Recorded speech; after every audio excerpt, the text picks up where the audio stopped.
naturaleza.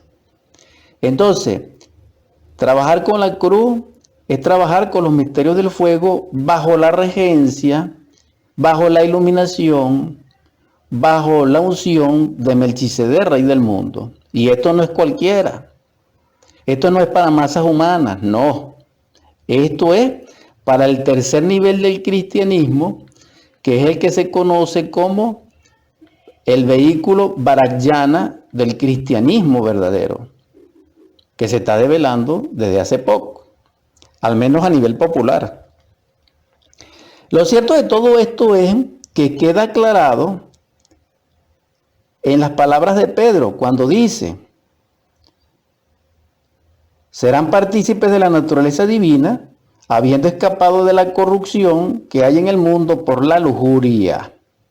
Es decir, la lujuria, la concupiscencia, todo lo que se relaciona con la infrasexualidad, con todo lo que se relaciona con los aspectos lujuriosos del ego capital que se encuentra entrelazado con pornografía, con vulgaridad, con fornicación, con adulterio, y todo esto indeterminadamente que se relaciona con estos delitos que de alguna manera se entrecruzan con la sexualidad, ya sea en mente, ya sea en emoción, ya sea en acción, es esta corrupción que habla aquí en el mundo de la lujuria. Entonces vemos aquí que la lujuria no nos hace partícipes de la divinidad, sino que es lo contrario, según las palabras de Pedro en esta epístola.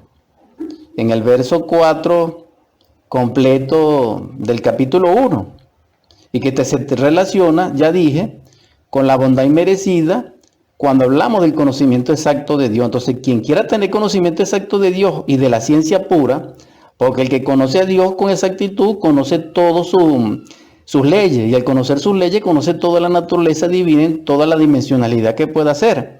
Entonces es un Dios también en él, y entonces es un hijo amado, es un Cristo viviente, es decir, es un hombre de esa talla, y al llegar a esa talla, entonces partícipe de la naturaleza divina. ¿Por qué? Porque Dios los hace partícipe como hijos, pero para ello necesita ser casto, para ello necesita transmutar la lujuria a través de la muerte del yo en amor, en pureza, en perfección. Entonces, esto es algo interesante. ¿Por qué? Porque la lujuria es lo opuesto a la cruz. Es decir, la lujuria es la cruz invertida. La cruz invertida es la cruz de los tenebrosos, no es la cruz de los que caminan bajo la luz. Entonces, esto está claramente aquí expreso, pero sin embargo voy a dejar el análisis hasta allí. Es decir, Juan el Bautista confirma simbólicamente el arrepentimiento y el bautismo por el agua. Jesús el Cristo, en forma trascendental, liberándonos a través del perdón, fundamentado en la confirmación de ese bautismo del agua a través del fuego. Es decir, a través de la sangre de redención y a través del amor crístico. Para lograr el amor crístico, al llegar a esa altura somos partícipes de la naturaleza divina, pero para ello no podemos ser corruptos en el mundo de la lujuria. Entonces, para no ser lujurioso se necesita es conciencia, ya sea una conciencia inocente como un bebé, o ya sea conciencia iluminada como la de un Cristo, como la de un Moisés, como la de esos grandes seres que nos han precedido en el curso de los siglos y que resplandecen en la noche de los siglos como hijos de Dios, como potestades del universo y del cosmos. Entonces, es muy interesante esto. ¿Por qué? Porque a través de esto podemos comprender en el verso 5 que continúa Pedro: sí, por esta misma razón, contribuyendo ustedes en respuesta, todo esfuerzo solícito, suministren a su fe virtud, a su virtud conocimiento, a su conocimiento autodominio, a su autodominio aguante, a su aguante devoción piadosa, a su devoción piadosa cariño fraternal, y a su cariño fraternal amor, Porque si estas cosas existen en ustedes y rebosan, impedirán que ustedes sean inactivos o infructíferos respecto al conocimiento exacto de nuestro Señor Jesucristo. Entonces aquí tenemos en sí la enseñanza completa de Pedro.